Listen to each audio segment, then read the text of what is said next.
L'hebdo politique.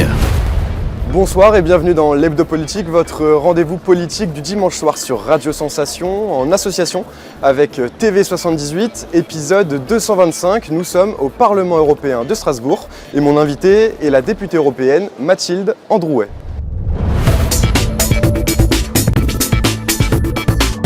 L'hebdo politique.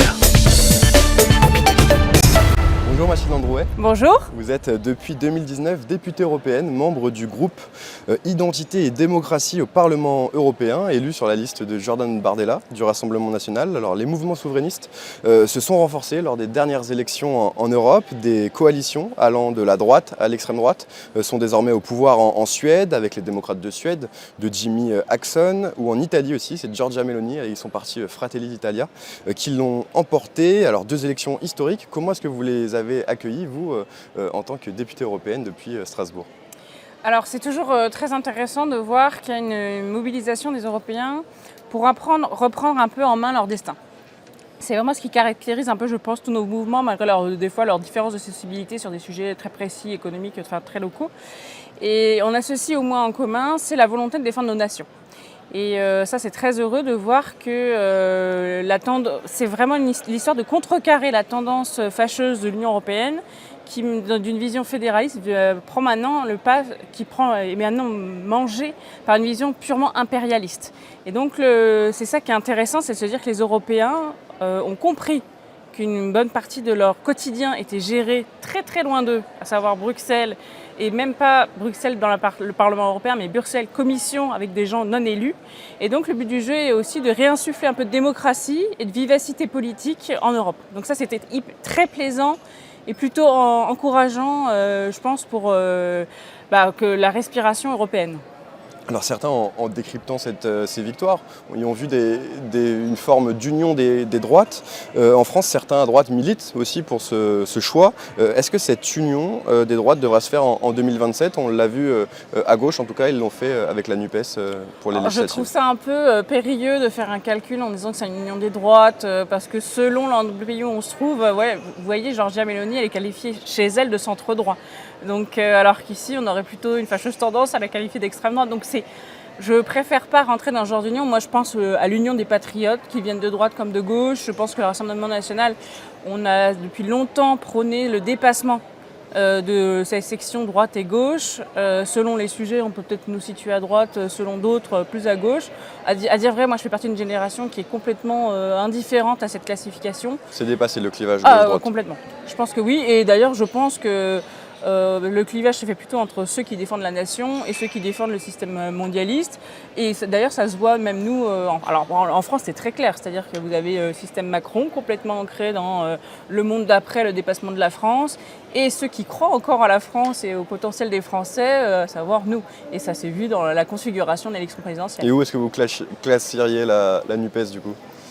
À NUPES, extrême gauche. Donc il reste à gauche quand même. Oui, mais ils le revendiquent par ailleurs. Mais avec, malgré tout, au sein de leur groupement, une sorte de trahison des pensées, de l'originalité que pouvait être la gauche. C'est-à-dire que pour moi, historiquement, la gauche, c'est quand même la défense du petit peuple, mais du peuple. Et je pense qu'ils sont complètement sortis de ce qui était leur mission historique, à savoir la défense du peuple. La ministre française des Affaires européennes, Laurence Boone, a dit lors d'une interview dans le journal La Repubblica que la France sera très vigilante sur le respect des valeurs et des règles de l'état de droit en Italie et que l'Union européenne avait déjà démontré sa vigilance à l'égard d'autres pays comme la Hongrie, la Pologne, dont les fonds européens sont destinés aussi à ces pays et sont régulièrement remis en cause. Qu'est-ce que vous pensez de cette interview de la ministre Laurence Boone ? Est-ce que c'est pour vous de l'ingérence Alors étrangère ? déjà, première question, pour qui se prend-elle ? Alors, qui est cette ministre qui fait la leçon à un peuple entier, un peuple italien, qui n'est pas un peuple comme tous les autres, pas méprisable, dont on doit respecter les opinions. Donc pour qui se prend-elle ? Et pour qui se prend aussi parfois en effet l'Union européenne ? C'est-à-dire que de faire la leçon à des pays entiers, à des peuples entiers, qui ont choisi leur politique, qui ont choisi leur stratégie.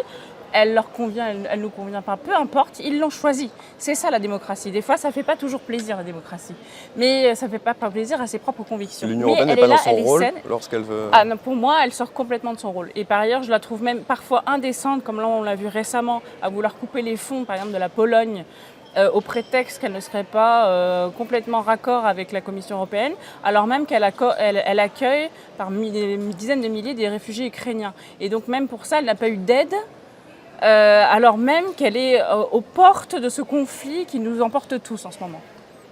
Le sommet de Prague, on va y revenir, ça s'est passé les 6 et 7 octobre dernier, a permis le lancement d'une communauté politique européenne, une nouvelle instance chargée de ne pas laisser de côté les autres pays européens, un forum diplomatique, comme on le nomme, alors parmi lesquels donc, le Royaume-Uni, la Suisse, aussi les pays des Balkans y ont participé, mais aussi la Turquie, l'Ukraine et aussi l'Arménie et l'Azerbaïdjan qui sont d'ailleurs en plein conflit.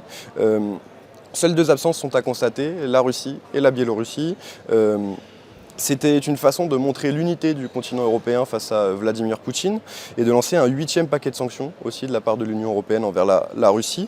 Vous, au Rassemblement national, si j'ai bien compris, vous estimez que les sanctions, elles ne sont pas efficaces, elles vont parfois trop loin et ne sont pas dans l'intérêt des Français, c'est ça ?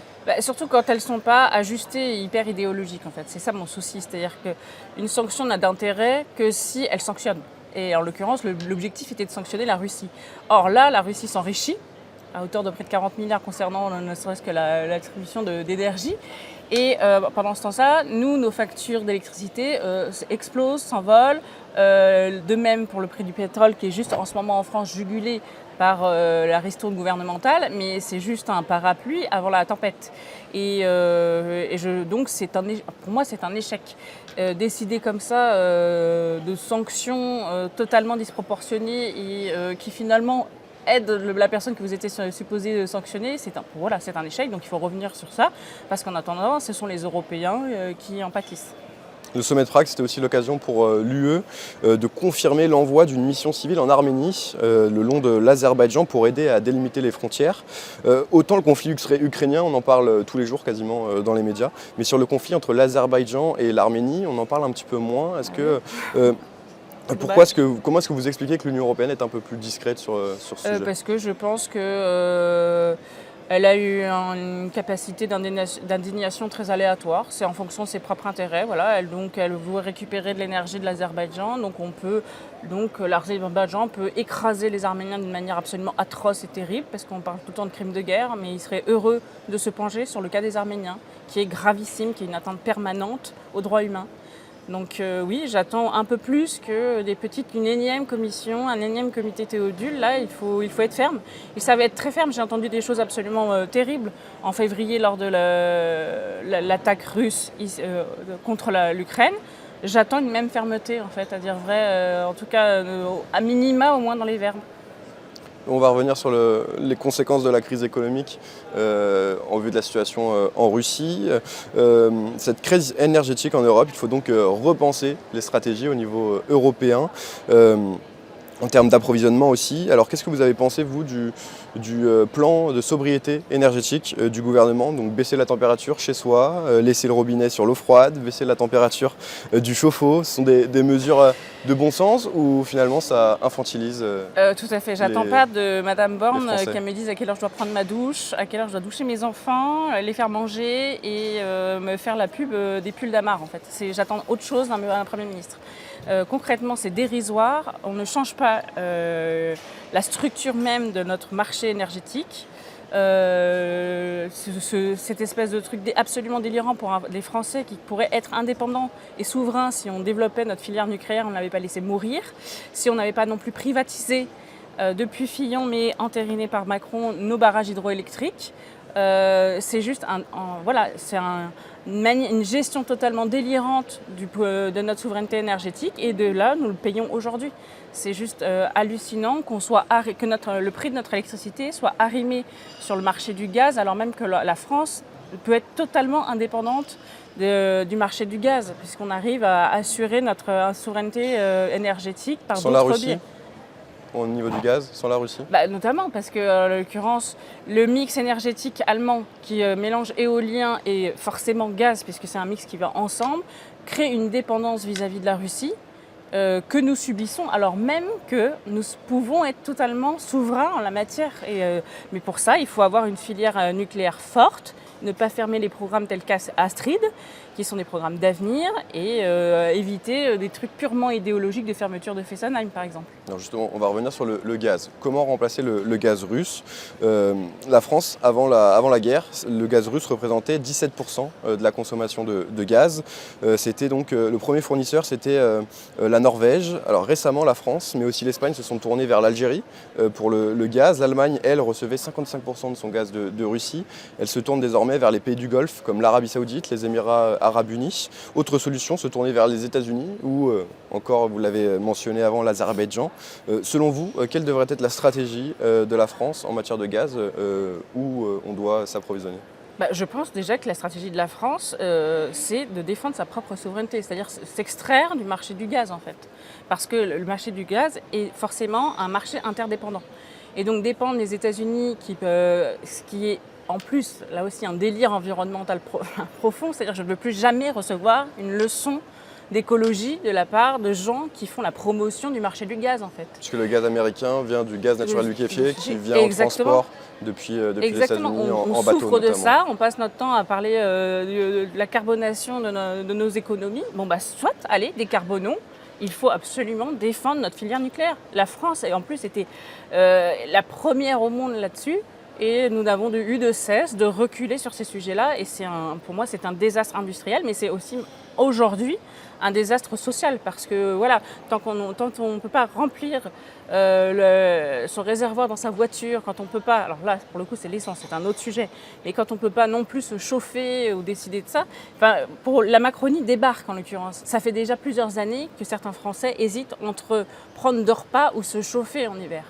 Donc il faut moi j'apprends énormément cet hiver-là, s'il est rude, d'apprendre régulièrement dans la presse égrenée, des couples de vieilles personnes âgées dépérissant dans leur ferme, des choses qui sont absolument sordides socialement parlant, du fait de l'incompétence et de l'irresponsabilité de nos gouvernements. Donc du coup pas les États-Unis pour le gaz, mais Mais non, sortons. Notre objectif, c'est de sortir de là. Donc en attendant, évidemment, on négocie. Il y a seulement que depuis hier que Macron a soudainement proposé que ça vaudrait peut-être le coup d'utiliser l'Union européenne comme force de négociation de gaz en gros, en fait, de marché de gaz en gros. Mais oui, évidemment, ça c'est une idée européenne. Quel est l'intérêt d'être tous unis si ce n'est pas être unis dans ce genre d'adversité? En effet, essayer de négocier des packs, entre guillemets, importants, tous ensemble, en étant une seule et même entité. Mais l'Union européenne n'a d'unité, finalement, que dans l'idéologie. Que quand il s'agit de condamner de manière un peu bête tel pays, telle politique, ou la Hongrie, enfin voilà. Quand il s'agit vraiment d'en rentrer dans le dur et d'être unis, là, complètement sur la question du gaz, il n'y a que seulement depuis hier qu'on se pose la question de l'intérêt d'avoir un achat groupé. Sur la question du nucléaire, pour finir sur cette partie européenne, on va refaire un petit point sur les chiffres. 32 réacteurs sont actuellement à l'arrêt sur 56 actifs en France. Ça fait craindre quelques blackouts cet été, mais RTE exclut tous les risques. Alors si les Français font preuve de sobriété, normalement il n'y aura pas de blackout. Le nucléaire, ça était en tout cas l'un des débats de la présidentielle en 2022. Depuis, l'Union européenne a inscrit le nucléaire dans la taxonomie verte. Ça veut dire que des fonds européens pourront subventionner cette filière. Aujourd'hui, est-ce que vous estimez que ce débat a été déjà tranché sur le nucléaire et qu'il faut investir massivement, et notamment via ces fonds européens, dans cette filière? Alors j'attends toujours la concrétisation, notamment de l'arrivée de ces fonds au soutien de la filière nucléaire.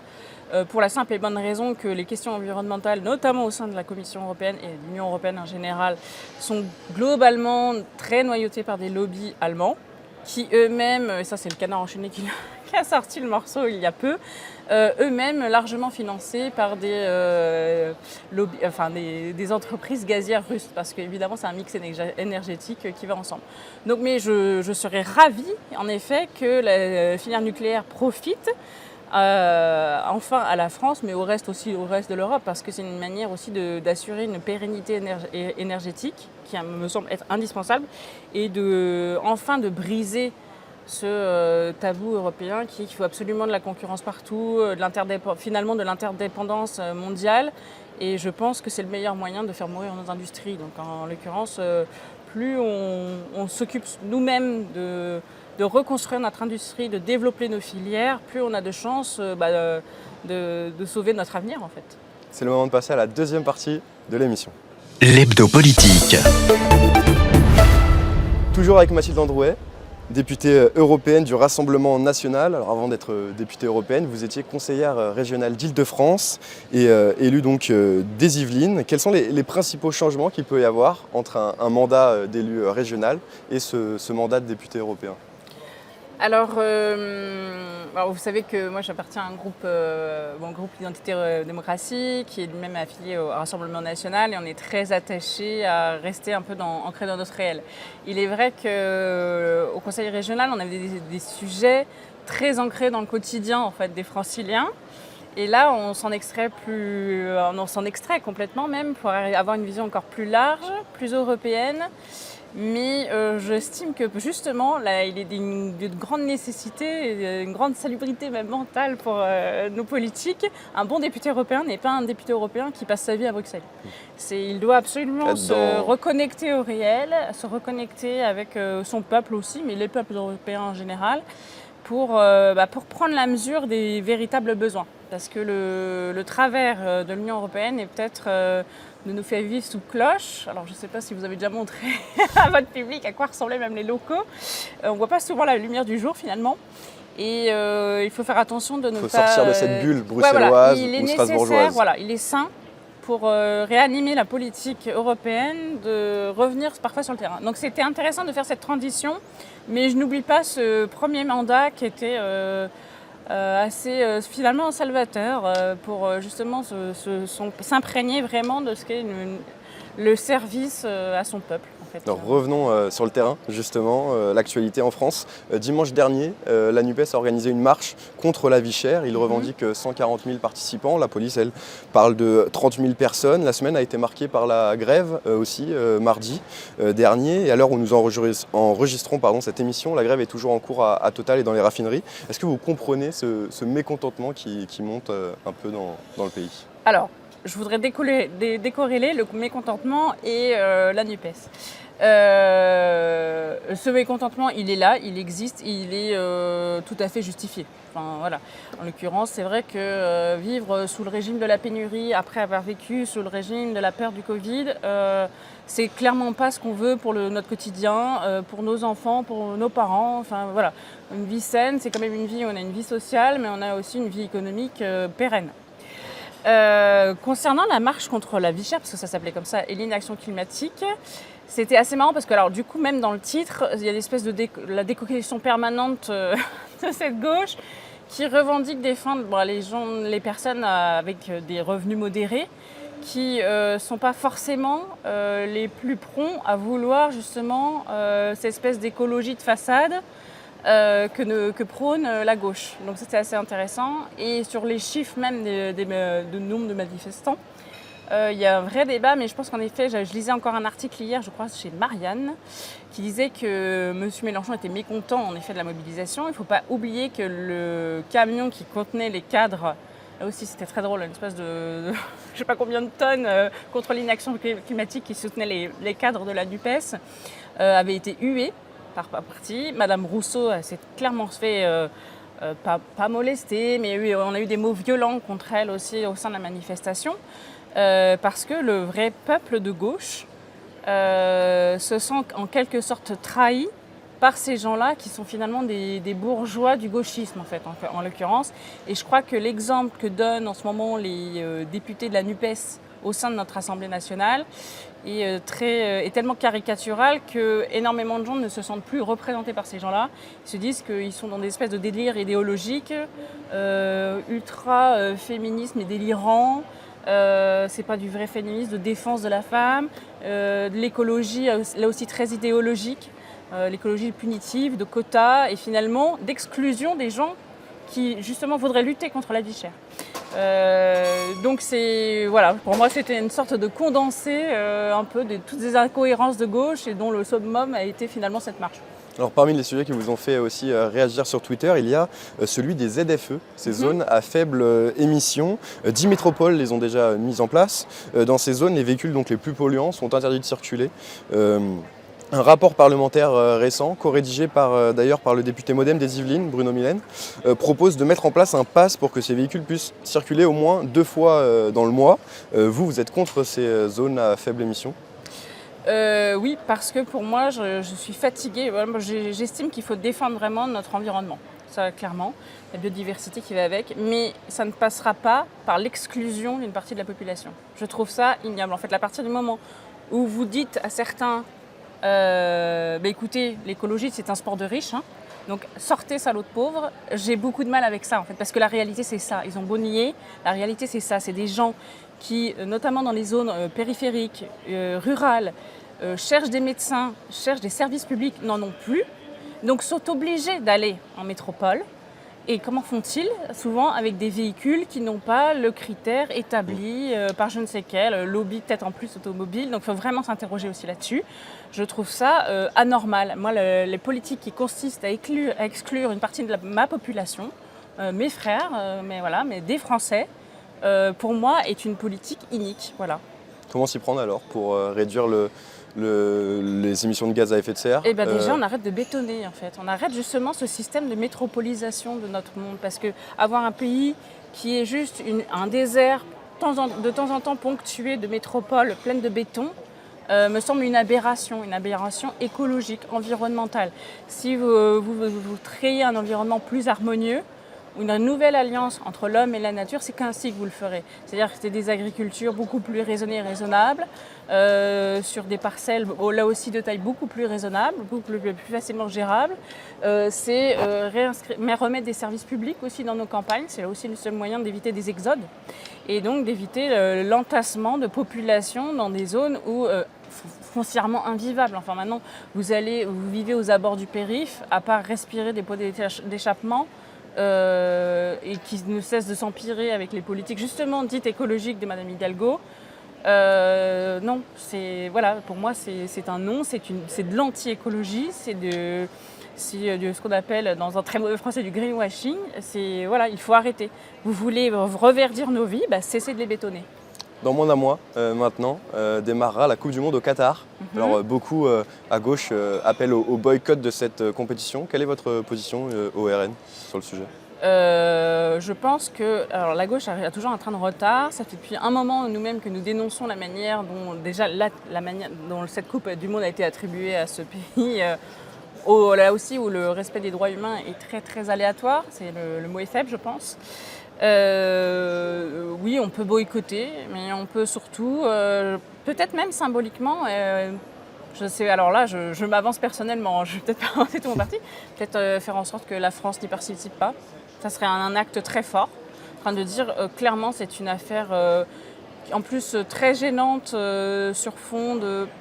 Allez, on va éviter le mot qui pourrait m'emmener en un procès, mais peut-être de copinage, qui ne justifie en rien la tenue d'un tel événement sportif dans ce pays-là. Voilà. Pour finir, un mot sur le débat pour la présidence du Rassemblement national. Ça se poursuit toujours. Un nouveau président sera nommé le 5 novembre lors du congrès du parti. Il sera élu par les adhérents et militants. Dans tout juste maintenant 2 semaines, Jordan Bardella ou Louis Alliot, qui doit présider le parti selon vous? Je crois que les personnes qui me connaissent un peu connaissent mon choix, qui est autant un choix d'amitié, parce que ça fait longtemps que je connais Jordan, qu'un choix purement rationnel, qui est qu'on ne change pas une équipe qui gagne. En l'occurrence, le binôme Marine-Jordan m'a semblé le plus efficace ces derniers mois.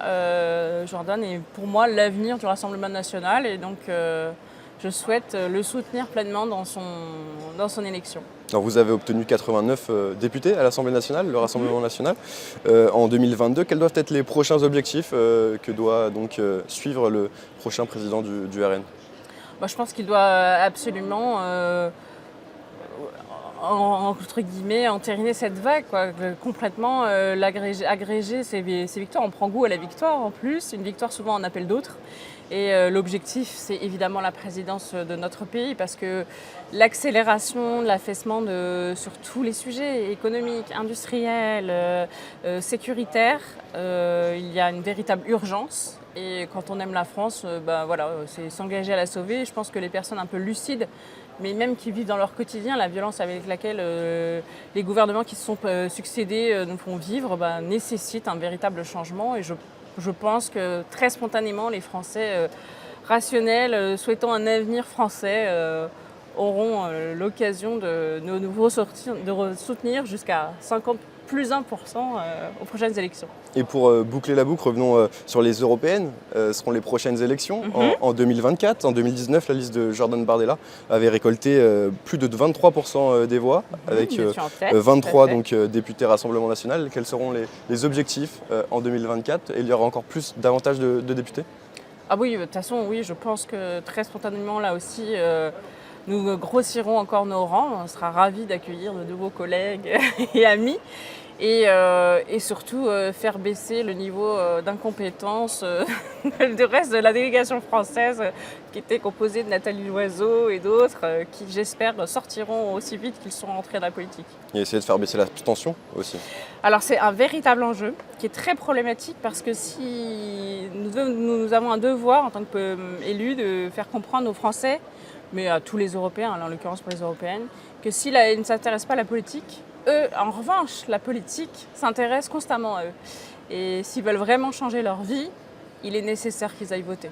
Et avec, a priori, Jordan Bardella comme tête de liste en 2024. Je pense aussi.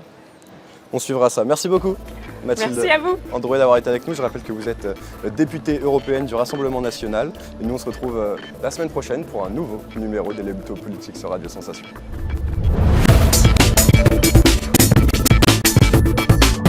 L'Hebdo Politique.